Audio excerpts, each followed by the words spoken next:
So let me just, one second. Okay, great. So before I dive into the subject, actually, we are on the cusp of a major paradigm shift in business.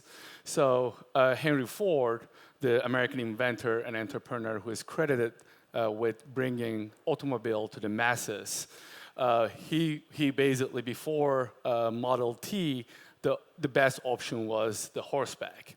And when he was asked about if he talked to customers or if he got like customer feedback in the process, he famously responded, if he would have asked the customers would want a faster horse.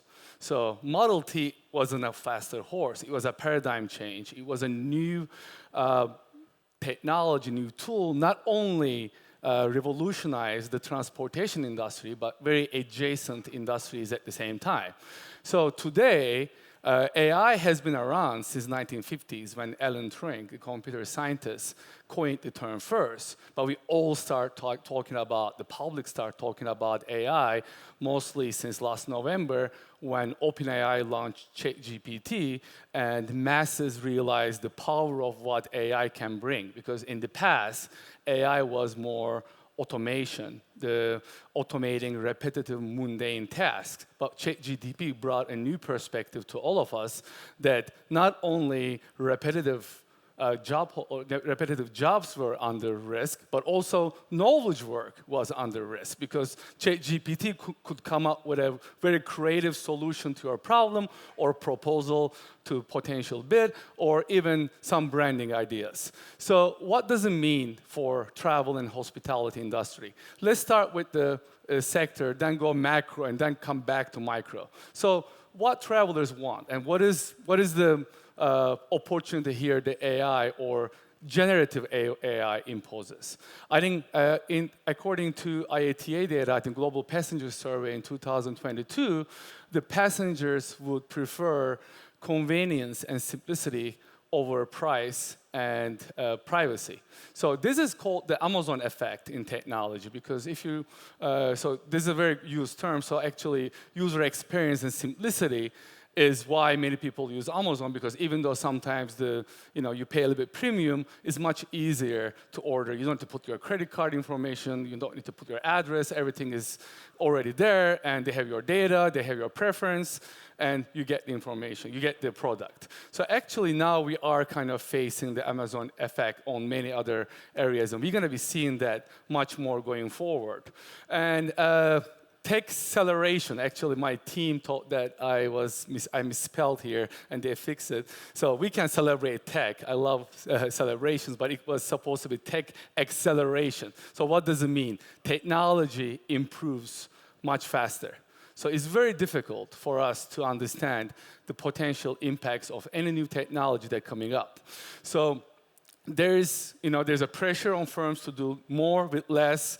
There's a lot of gray areas, when we're talking about generative AI and copyright issues. There's a big unknown there, so we don't know, the future of these large language models that were trained on these large open training data sets. And there's so many opportunities and risks for the existing players in the market. So last 10 years ago, building a large language model or coming up with an algorithm or model that would help with decision making or personalization or hyper-personalization, especially that's an important subject for travel, would require millions of dollars of investment.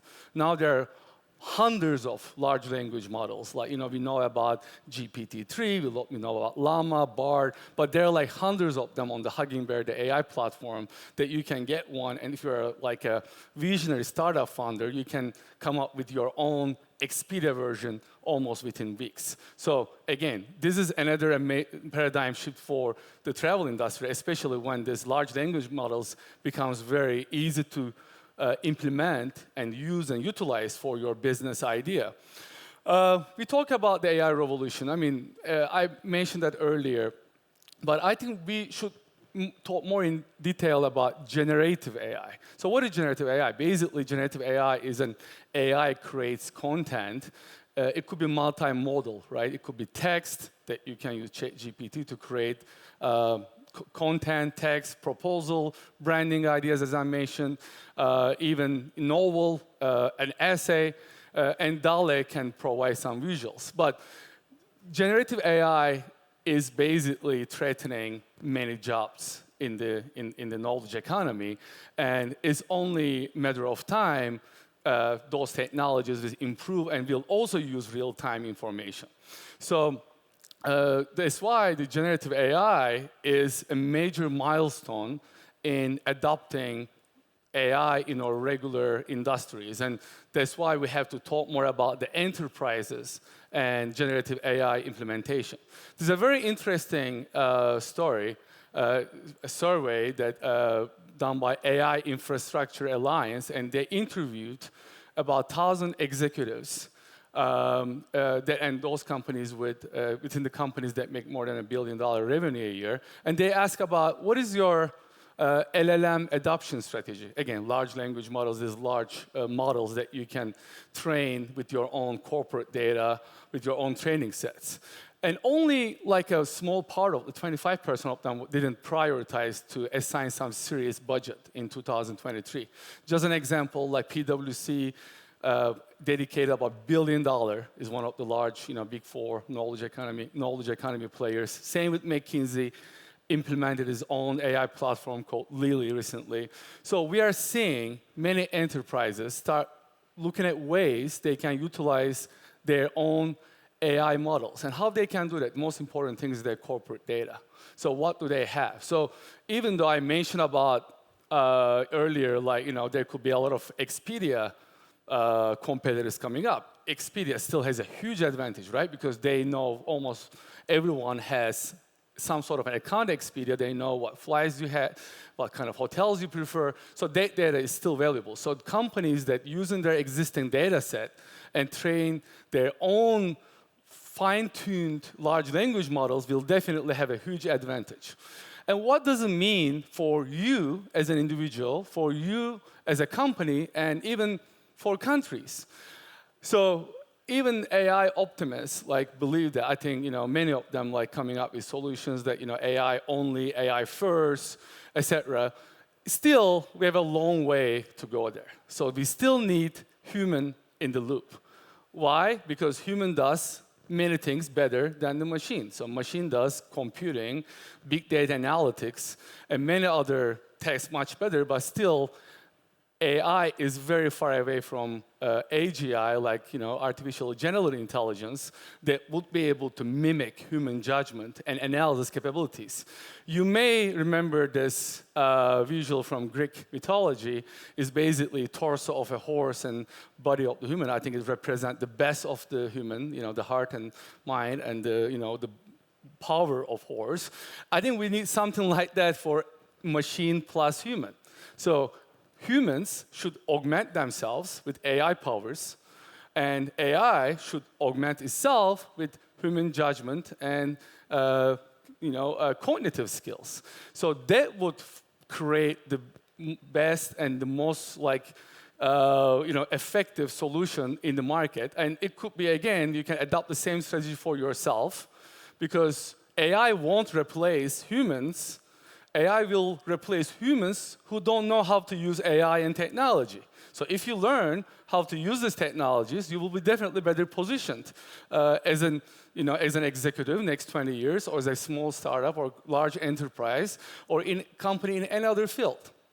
And a couple examples. Again, I think the most important thing for travel and hospitality industry is hyper-personalization. So this AI models now provide an opportunity for the market players to provide hyper-personalized solutions. So it could be from the point of view that you prefer certain heat in your room, or you like certain type of food because you have your former bookings. So any any solution that would provide simplicity and convenience to end user will have competitive edge. If you go back to IATA's survey about simplicity. So Amazon effect will definitely play a role, and the companies, all organizations should use your internal knowledge oracles to build those tools that will provide these personalized solutions. Again, I think it's not the first time the hospitality industry has been facing this major paradigm shift. .com revolution, the rise of internet, travel agencies caused so many manual travel agency companies, disappear in 90s and 2000s. How many people now use, I don't know, brick and mortar travel agents to book a flight? I don't remember, that doing it for a long time. So it's now basically, is a new user interface. You're not going to go to website to pick different options. You're just going to talk to AI chatbot what you prefer. So the conversation will be, much simpler. Like, I want to fly to New York City, and the chatbot may have all your information and your flight is booked. So it will be much more simple and convenient. And we know, Expedia has been building a plug with ChatGPT, so there's already solutions like that. But any other hyper-personalization solution will definitely be critical in the market. So, we basically also fully automated travel agents. You still need the human judgment and the human. So even though we're talking about full automation, there will be definitely still market for niche areas. But again, as AI will improve and you will get more information about your preferences, that will be limiting. Another, I think, important factor that has been discussed but not majorly on the market. So I think the language barrier will be removed next 10 years. So when you travel, especially, I don't know if you follow the recent wearable technologies like the Google glasses. I mean, Apple is also, creating a new one right now. With those kind of wearable devices, you will not need to learn a new language, for just functionality reasons. So you may just have those wearable devices and communicate with people in other countries, and that will definitely revolutionize the travel and will make it much more simple and easy for travelers. Smart cities, that was a major subject 10 years ago. I remember attending many conferences.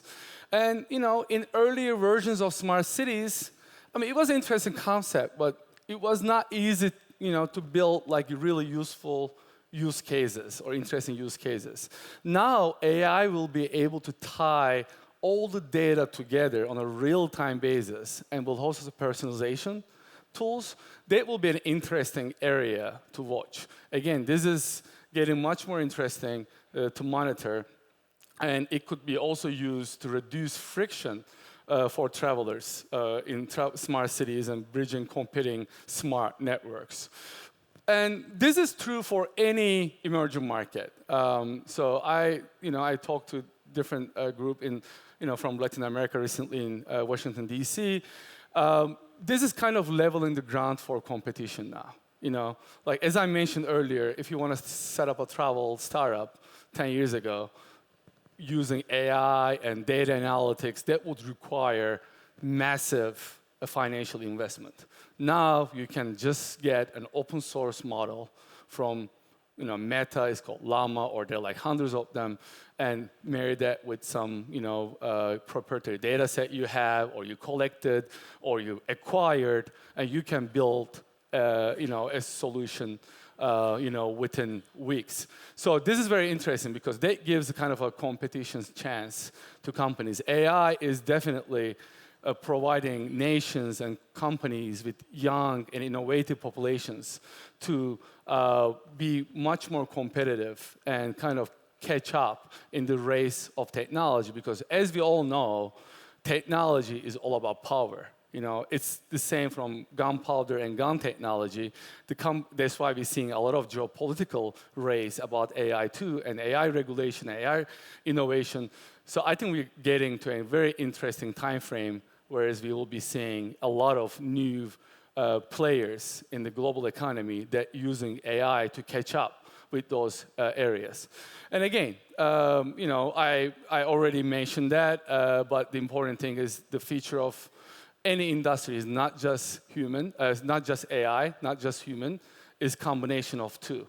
So positioning accordingly and coming up with solutions will definitely create some winning solutions in the market. One final idea. Again, I think the most important thing that people still, people talk about data, like internal corporate data, about like maybe 10, 15 years, when the big data analytics and those more reactional strategies was important to understand your customer, etc. But now, large language models, I think show one more time the most important asset you have as an organization is your proprietary data set. Because all the open source data, is basically commoditized right now by large language models. All the open source, all the available data, news, social media, etc., those are all commodity because all the large language models can have those data and try to get your preference, etc. But if you add your proprietary data set on top of it and build a solution with one of those large language models, that's a game changer. So thank you very much. It was a great pleasure to be here, and I'm happy if you have any time for questions. I believe I have a few minutes left, but I'm also happy to answer your questions online as well. Thank you, Cenk. Do we have any questions? Put your hand up. There is a roaming mic around if we have any. I thought there'd be lots of questions about AI. No? Cenk, you talked about so much there. I mean, what should hotel groups be doing now to prepare for the future of AI and how it's going to evolve? Because it feels like we're a little bit behind in catching up to where AI is now. What should we be doing now for the future? I think it's just revisiting the data strategy, how to centralize the data infrastructure, how to collect better data, how to understand the customers better, and then building solutions. Again, it's such a fluid area. So, I mean, there is no, I think, winning solution here, but to collect data better and understand the data better will help to devise a solution in the in coming years. Once these technologies will become more available and much more easier to adopt. So data, data, data. And you mentioned about training and staff. Do you think it really calls for a change in company culture and mindset?